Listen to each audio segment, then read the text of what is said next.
Hello students, welcome to PRL 580. We are in week 4 and this week the course text is reviewing and a lot of our content is reviewing public relations practice and global environments. Looking at the week 4 agenda, you can see that in the Curtin and Gaither text we're reading chapter 6 and in the Golan text we're reading chapters 9 and 10. After you watch this lecture and read the course readings, it's important to complete your discussion board no later than Friday with replies due on Sunday, as well as your assignment number 4, which is another reflective response based off of the reading. You also have a midterm this week, so it's good that you get started early on that, as well as to begin working on your global social media plan that will be due in week 5. Discussion number 4 asks you to discuss practicing public relations in a global environment. It's important that you look at some of the key concepts that were listed in chapter 6, as well as identifying some concepts that you took away from the chapter, but you've also been experiencing within the course content thus far in the term.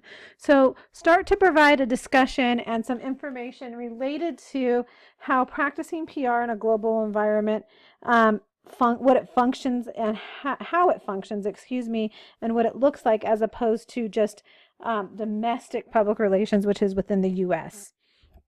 Assignment number 4, like I mentioned, is another reflective response. After reading the Curtin text, it's important that you complete the 4 things listed below. So you'll be providing an analysis of best public relations practices for global markets, as well as discussing your personal perspective on the information about KFC and the Asian culture, as well as a strategy, so communication strategy for KFC and Asian culture in a way that you would disseminate this information across mass audiences, as well as providing at least 2 outside sources and an APA formatted paper that's at least 500 words total. So within 500 words, you'll be answering numbers 1 through 3 in this slide here, and it's listed on Blackboard as well, to get your perspectives on KFC and the Asian cultures, as well as best practices in public relations for global markets. You'll see that both assignments have an extension into one another. This means that not only should we be reflecting on best practices in public relations as mentioned in the discussion board, but then we're going to extend that further in this reflective response to begin to analyze best practices. So keep that in mind. You also have a midterm this week. It's important to know that this midterm has 4 essay questions that will be based on the course reading and content as of this week. So anything that has been covered in week 1, 2, 3, or 4 is addressed in this midterm. So it's also expected that each answer will be at least 400 words. That's about 3/4 of a page to a page, roughly, that we're looking at. So your entire midterm should be about 4 to 5 pages in APA format with a cover page, abstract, reference pages, and such. But content, the actual answers, total should be about 4 pages and address each question individually. It's important that you list each question so it's easy to find them, as well as demonstrate higher level thinking. And what is meant by higher level thinking is we need to get in there to begin to critically evaluate some of the concepts learned in the course thus far, providing an analysis and evaluation of the materials to show that you're beginning to arrive at your own decisions and make your own ideas out of the course content. So with that, number 1 asks you to explain 3 challenges of international PR. In this broad overview of a question, you need to look at the content and determine what you feel are the 3 challenges that you find in working in international public relations, as well as explaining what that is and analyzing that. It's important that you look at the circuit of culture. We went over this extensively in week 2. It was in the lecture and the course content, so there's lots of information there that you need to do in terms of explaining and analyzing it. Number 3 asks you to look at what is meant by the face and shape of global PR, and why is it important to understand this concept in relation to our course. Number 4 asks that how is practicing PR in global marketplace different than practicing it in the U.S. marketplace, which actually draws upon some content from this week. Make sure you provide 2 examples of the challenges and differences, as well as looking at how I'm looking for an analysis and evaluation of this as well. So one big takeaway for the midterm is I'm not looking for you to just plainly answer the questions. I'm also looking for you to provide a complete analysis and evaluation of the content within the questions. So challenges of international PR, I'm looking for an analysis and evaluation of that. Circuit of culture, I'm not looking just for the definition, but an analysis and and evaluation of that as well, and so on and so forth with each additional question. It's important to know that this is a time-consuming midterm. It's not something that can simply be completed in one session on a Sunday afternoon or evening. It's important that you get started on this early in the week so you have plenty of time to get it done before the deadline. My suggestion is to complete this maybe one question a day, so then you can get it done within 4 days and you'll be fine when it comes to the weekend. Do keep in mind, I want to start discussing, as we look at best practices and PR practices in a global environment, some of the social and psychological factors that help us when we look at some communication campaigns or PR campaigns. The reason why this is being brought up at this point is that as you start to choose and select information for your social global campaign, as well as beginning your critical assignment where you are evaluating a global issue or an international campaign that reaches multiple countries, you'll find that there are a lot of social and psychological factors that influence the development and the dissemination of information within those campaigns.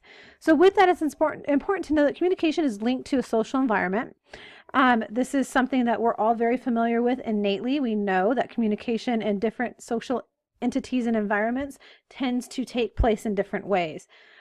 With that, it's important to know that social and psychological factors influence the communication process greatly overall, but specifically in health and environmental campaigns. And the reason why I'm bringing this up is you'll see that the majority of the easiest campaigns, I should say, to find for your critical assignment that relate to international or global communicative efforts are usually around the idea of some health or environmental topic, because it typically affects all of us in some type of global scale. Ebola was an international crisis that resulted in some phenomenal strategic and public relations campaigns that had a lot of social and psychological factors that we had to keep in mind as communication practitioners. It's important to know that social factors have a direct influence on an individual's attitudes, beliefs, and values to performing their psychological behaviors. So figure 4.2 provides us with a circle of how the wider environment affects how three different areas affect the person. The wider environment are access to services, parental control, access to resources, and such affects us more on the outside.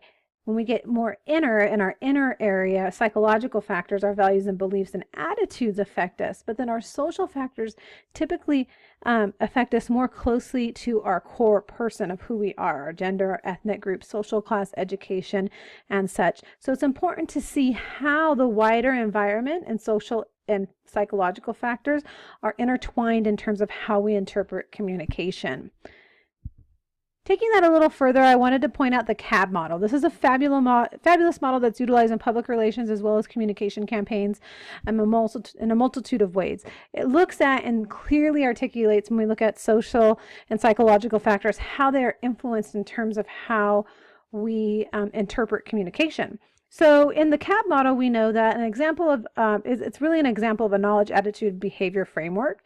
And we know that knowledge is the key factor in the development of attitudes. Attitudes are also influenced by social and psychological factors, and attitudes typically lead to behavioral changes. So our knowledge of vitamin D and how helpful it is to our body can be then internalized into an attitude. It tells us how we interpret that for our own self. It prevents osteoporosis. Perhaps I need help keeping my bones strong, so I tend to develop a favorable attitude towards vitamin D and vitamin D communication that I'm receiving, and then my behavior change is enacted through that. So it's important to kind of keep in mind as you're picking a global campaign for your critical assignment, as well as working on your social media plan and beginning to work on any assignment, to see how it fits into the CAB model. This helps us analyze how social and psychological factors are influenced on a broad scale. I just wanted to point that out to you. I know we've had some review of that before, and so I thought it would be useful at this point as well. Keep in mind, we're reading chapter 6 of the Curtin and Gaither text, as well as chapter 9 and 10 of the Golan text. It's important that you keep and complete discussion board number 4 no later than Friday, with reviews that replies on Sunday, as well as your assignment reflective response number 4. You're in your midterm, which is due on Sunday as well. I pray you all have a blessed week and look forward to interacting with you this week, and take care.